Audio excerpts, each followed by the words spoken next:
Blank walls. You know them and you hate them. There is nothing worse when building than a blank wall.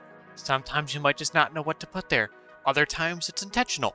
Very rarely though, but most of the time it is that first option. When you're met with a huge space like these three over here, it can be a little daunting and sometimes confusing as to what exactly you should put there. Should a chimney go here? Should I just texture the wall? Should I put a window there?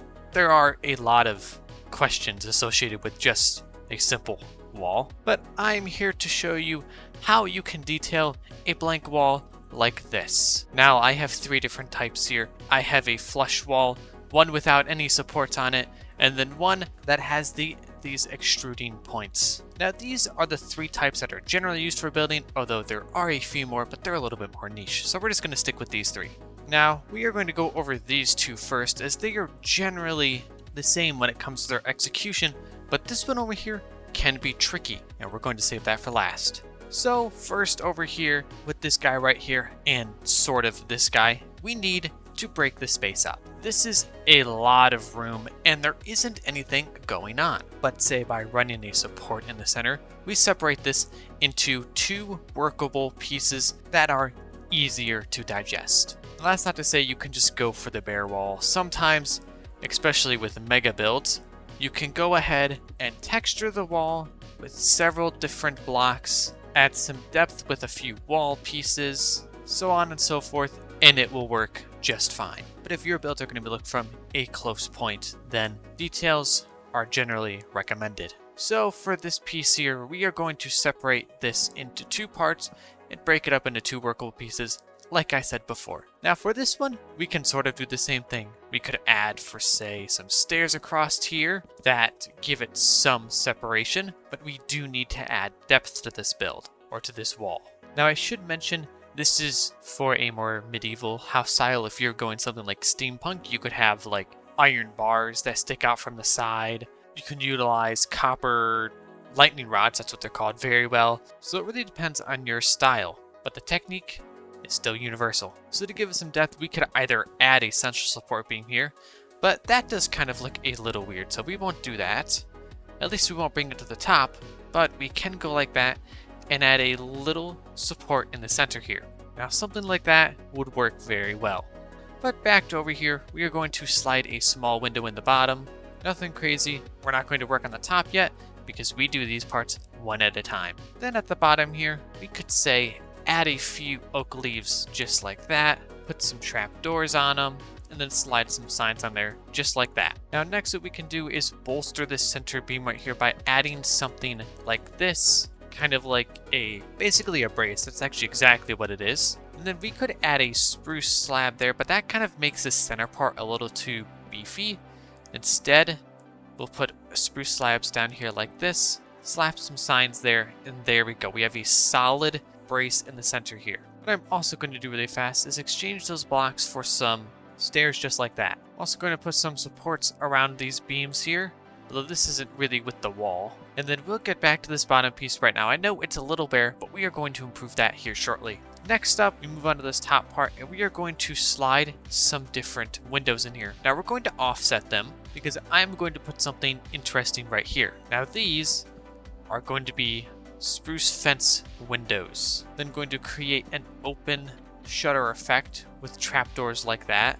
For this piece right here, we are actually going to run kind of like a mini campfire. If this was a full build, it would look a little better, but just because it's a wall, it's not going to look the absolute best. It run up like that, and it would come up past the roof there and then go on through and act as a little mini chimney, but this is good right here. Now, if you don't have an idea for what you want to do for a wall, it's always good to take a break and look at it another time. But for this case, I already know exactly what I want to do, so we're going to move on to the next step. Well, not really step, it's just continuing the process. So to fill up this space a little bit down here, I'm going to add some greenery.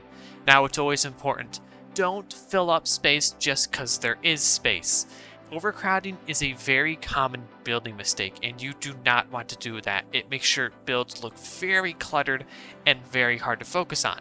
Whereas something like this, it's a little bit more sparse. It's easier on the eyes. Let's say we'll throw some oak leaves over here, pull out some moss to put around these edges here.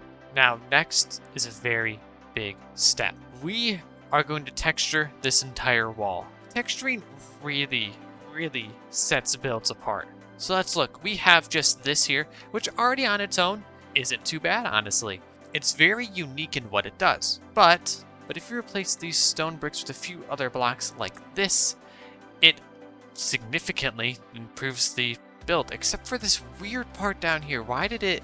There's way too much cobblestone there. Okay, there we go. So sometimes you have to go back through and tweak a few things. It oftentimes kind of jumbles everything together and creates big masses of blocks, which can work, but that's not my form of texturing, the one that I like. And then after this, we move on to another big step. We are going to go down here and replace some of these blocks with wall equivalents. Now, this doesn't work with every single build because, well, not every single build, every single block has a wall equivalent, but maybe we replace a few more. Then we're going to go through, sprawl some buttons about, and there we go. It's not too shabby. It's not perfect, but this is a fairly basic example. You can be a little bit more creative than this. Also, it would help if there was a roof on top of this too. Now, over here, this wall, like I said before, follows the basic same principles, although it is a little different. For one, breaking up the space is a little bit more difficult, and sometimes on builds like these, you don't want to break the space. You want to keep it one solid mass and just kind of add some wall-like details. Maybe a huge chimney would go very well here. You can also do that with this wall, but it works better with this one. So here we're just relatively going to do the same thing. Get some windows down, add quite a few small details, bushes, supports, just simple stuff like this.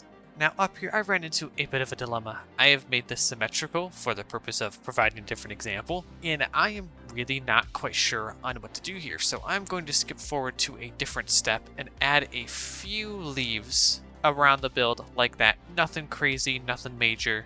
Now ideally with a build like this, or at least the first thing that comes to mind, this is I would have a roof come up and over like this, a fairly large slanted roof. We're just going to put that there as a holder. Probably should have done it on that one, but okay, maybe something else will come to mind for this top piece right here. It's not too detailed, but then again, you really don't want over-cluttered things. So just like before, we're going to take all of this and texture it like that. And if you don't have a wall type that fits something like this, using the next best option is recommended. So here, tough brick wall or smooth tough wall doesn't exactly work, but let's take tough. And now, as you can see, that blends in a little bit better, although not great because it's not the exact block. But let's go through here and place some of these wall bits, or place some of these solid blocks, sorry, with a few walls. Now, fences I've learned are very, very snippy on how they interact with walls. They actually don't like touching walls, so you can end up with something like this, and that's a little awkward. So this trick does have its limits, but it still works on the majority of builds. Alright, let's add some stone buttons. Okay, it's not perfect, and it's honestly a little far from it. I really didn't know what to do for this, so at the bottom here, I added blast furnace to create a sort of trim, I guess. It matches fairly well with this, yet being fairly different, and then I added some spruce signs up here. So overall, it's not too shabby, but it can be just a little bit better. Next, we have, well, this guy, and this guy's tough. Most of the time for walls like this, I generally just texture and give it these wall details down here because they are super hard to add windows or other things like that. Now, you can do it on like a base floor and stuff like that, but doing this as your entire build, it's tough. It's tricky.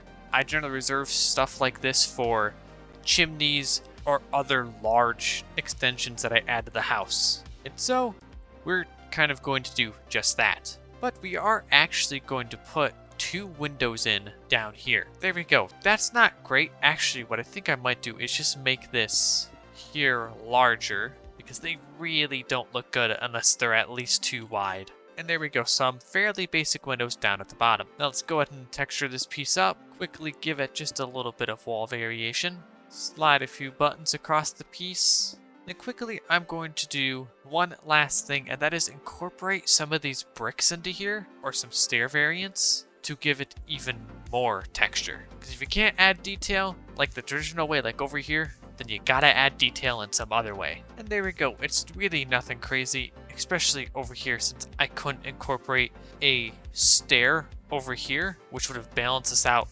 much more, but it's not too bad. So actually, I think I might replace that and go something like that. There we go. So detailing a wall like this is fairly tricky. Now, if you don't care about these basically like pure survival or just building this in creative just to build it, you can walk up to these and use the debug stick and fix all of the weird jagged problems that you have by doing this style. And that would actually make it look quite a bit better as you can balance things out in a much more efficient manner. Actually, I lied. I skipped out on a fairly decent step, and that is greenery. I kind of looked at it, I'm like, wow, this is all just one color. This doesn't look the best. So instead, because the wall is fairly crippled, at least the way I built it, we are going to add a few leaves as well as some moss blocks within those leaves. Oh, not do that. And now we get a final result like that. Another way you can detail on walls like these is by adding hanging lanterns like this. Just basically fairly simple stuff. You can't go too complicated on these walls. Although honestly, I'd argue that that wall might look the best out of any of these here. And so I hope you enjoyed this short guide to detailing walls, and I will see you all in the next video. Goodbye!